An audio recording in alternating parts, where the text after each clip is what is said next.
Depuis la première opération de basculement en 2000, c'est certainement la nuit la plus longue pour tous les acteurs des télécommunications. Quant au plan logistique humain, chaque opérateur a mis sur pied son plan de migration depuis des mois. Les événements se déroulent impérativement pour chacun d'eux. Le directeur général de l'autorité de régulation ARTCI arrive chez l'opérateur Orange Côte d'Ivoire en zone 4. Visite guidée au pas de course dans les salles techniques de l'opérateur. Ici, 4 sites ont été déployés dans le Grand Abidjan pour conduire l'opération. Une logistique qui a mobilisé plus de 200 agents pour cette seule nuit. À l'intérieur du pays, 580 coachs mobiles ont été déployés pour apporter assistance aux abonnés. L'opérateur se dit prêt. Cap est mis ensuite chez les opérateurs Move Africa et MTN Côte d'Ivoire à la Riviera Golf et à Mac Horizon 4. Les dispositifs techniques et prise en charge des clients sont quasi identiques d'un opérateur à un autre, notamment les services data, voix et mobile money. Retour au siège du régulateur à Makuriano Mambo. Nous avons été rassurés que le plan de travail qui a été validé par l'équipe projet, piloté par la RTCI, ce plan de travail suit son cours et se déroule normalement. Pendant ce temps, les équipes des 3 opérateurs reçoivent le top des horloges. Il est 0 heure, 0 minute, 0 seconde. La Côte d'Ivoire bascule de 8 à 10 chiffres. Dans une synergie d'action, la dizaine de centres d'opération sur toute l'étendue du territoire vient de commuter 34 millions d'abonnés.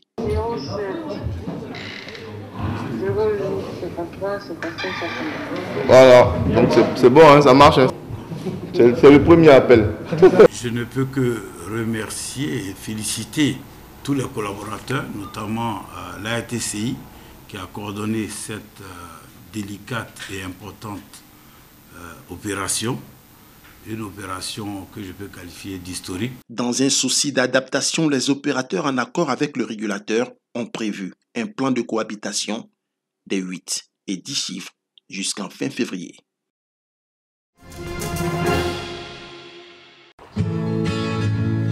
Au bord de la lagune Ébrié, du côté de Benjerville, gît le village Marchou, encore appelé village des lépreux. Autrefois asile Marchou, du nom de l'un des médecins traitants, ce village a été pendant longtemps un centre de référence en matière de prise en charge de la lèpre. Le chef du village, le roi Louis, s'en souvient.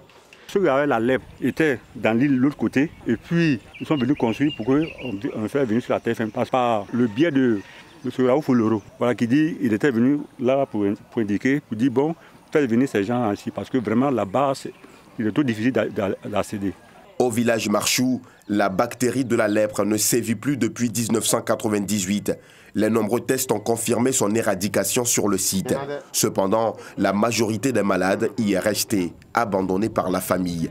C'est le cas d'Amoin Elisabeth. La centenaire y est arrivée 12 jours avant la proclamation de l'indépendance de la Côte d'Ivoire. Mon pied, ça là, il paralysait encore.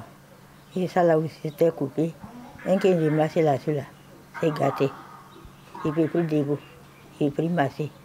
Durant des années, la pêche a nourri le village, mais l'activité connaît un arrêt depuis plusieurs mois. Les poissons n'y viennent plus. Les embarcations et les filets servent d'ornement sur la berge. Une situation qui a rendu de plus en plus misérable les pensionnaires de Marchou, déjà fragilisés et affaiblis par la maladie.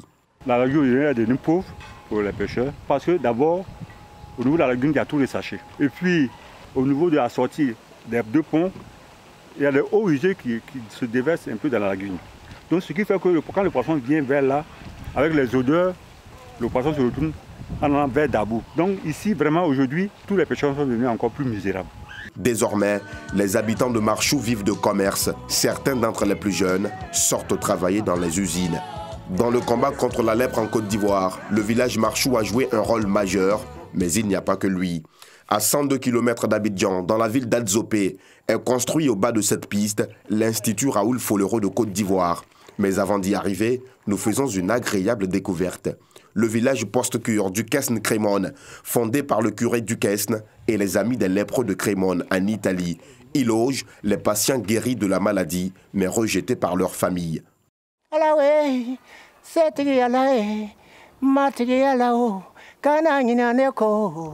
Roland Dodo, la quarantaine révolue, en fait partie. Avec beaucoup d'amertume, il nous raconte son expérience. Dans la famille, quand cette maladie te gagne comme ça, bon, même si tout le monde t'a pas fui, mais tu fais quand même peur. Il est mieux dans le village où tu as la paix du cœur que tu es quelque part dans la famille où tout le monde te fuit et te haït. L'Institut Raoul Follerot de Côte d'Ivoire, créé en 1943 par la congrégation des Sœurs de Notre-Dame des Apôtres, comprend une cinquantaine de bâtiments entièrement rénovés par l'État et dotés de matériel de pointe. C'est ici que sont soignés les lépreux. La lèpre, c'est une pathologie donc, qui va donc entraîner des déficits moteurs, surtout au niveau périphérique. Quand on parle de périphérique, c'est-à-dire que ce sont les nerfs, soit il n'arrive pas à pouvoir attraper des objets, soit il a une difficulté pour pouvoir donc marcher. Et ici, nous avons du matériel qui les permet donc à ces malades-là de pouvoir attraper certains objets qu'ils n'arrivent pas à attraper auparavant. Donc, nous amenons à pouvoir donc saisir ces différents objets-là pour pouvoir restaurer le membre qui est défaillant.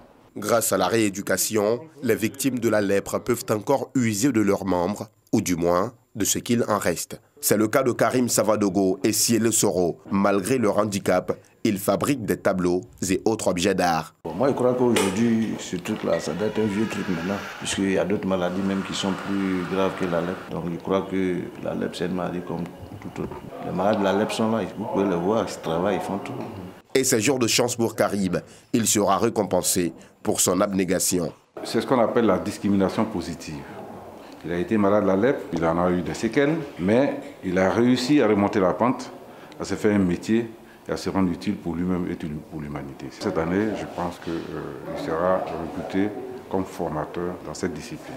Dans l'espace d'à côté, ce jeune homme au visage déformé par la lèpre s'adonne à la couture. Plus loin, des vieillards, les doigts rongés par la lèpre, fabriquent des paniers faits à base de tiges de rotin. La lèpre n'est donc pas une fatalité, rassure le professeur Bamba. Le traitement de la lèpre est tellement efficace. Il y a des éléments qu'il faut préciser. Par exemple, dans la forme contagieuse, qu'on dit multibacillaire, lorsque le malade arrive à l'hôpital, il prend sa première dose devant les agents. Et lorsqu'il prend cette dose, 24 heures après, il n'est plus contagieux. Les bras grandement ouverts comme pour souhaiter la bienvenue aux nouveaux malades de la lèpre, mais pas que, car depuis quelques années et en conformité avec les nouvelles dispositions de l'Organisation mondiale de la santé, l'Institut Raoul Follerot de Côte d'Ivoire ouvre ses portes aux personnes souffrant de diverses maladies. La cohabitation entre malades de la lèpre et personnes souffrant d'autres maladies semble, ici à Adzopé, avoir enterré définitivement la stigmatisation des personnes souffrant de la lèpre. Ce mercredi matin, le professeur Vagamon Bamba et ses collaborateurs du ministère de la Santé et de l'Hygiène publique, ainsi que leurs partenaires, sont réunis à la direction de coordination du programme national de lutte contre l'ulcère de Brûlis. Au menu de cette rencontre, le point de la lutte contre les maladies tropicales négligées, dont fait partie la lèpre. En 2020, nous avons eu 515 nouveaux cas de lèpre dépistés. Ces 5 dernières années, on a eu environ 3000 cas. Pour le commun des mortels, la lèpre est en train de finir. Il y a certains même qui pensent que la lèpre n'existait plus. Or, la lèpre est toujours présente de façon endémique dans notre milieu. Nous avons réussi à éliminer la lèpre en tant que problème de santé publique, mais la lèpre continue d'être dépistée. L'un des stades les plus redoutables de la maladie demeure l'infirmité de degré 2, constatée à 24% dans la population, dont 11% chez les enfants. Pour les préserver des dangers de la lèpre, Marcelin Nda Assier propose quelques solutions. La première action, c'est de sensibiliser, c'est d'en parler, c'est de communiquer sur la lèpre pour que tout le monde sache que la lèpre est une maladie comme toute autre. Ce n'est pas un sort, ce n'est pas de la sorcellerie, c'est une maladie qui se soigne à l'hôpital parce qu'on connaît l'agent responsable. Ça se soigne avec des antibiotiques et on en guérit sans cicatrice et sans infirmité si on est diagnostiqué tôt. Un enfant handicapé de lèpre ou des autres maladies tropicales négligées est un avenir compromis. Ensemble, agissons maintenant. C'est le thème retenu en Côte d'Ivoire pour l'édition 2021 de la Journée mondiale de la lèpre. Un engagement pour éradiquer ces maladies invalidantes du pays, car nul n'a le droit d'être heureux tout seul, comme le dit Raoul Follerot.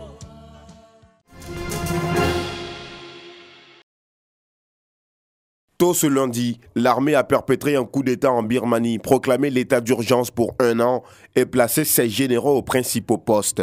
La chef de facto du gouvernement civil, Aung San Suu Kyi, a été arrêtée, ainsi que le président de la République, Win Myint.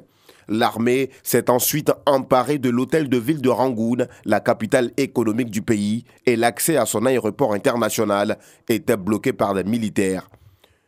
Dans une lettre diffusée sur les réseaux sociaux de son parti, Aung San Suu Kyi exhorte la population à ne pas accepter ce putsch militaire.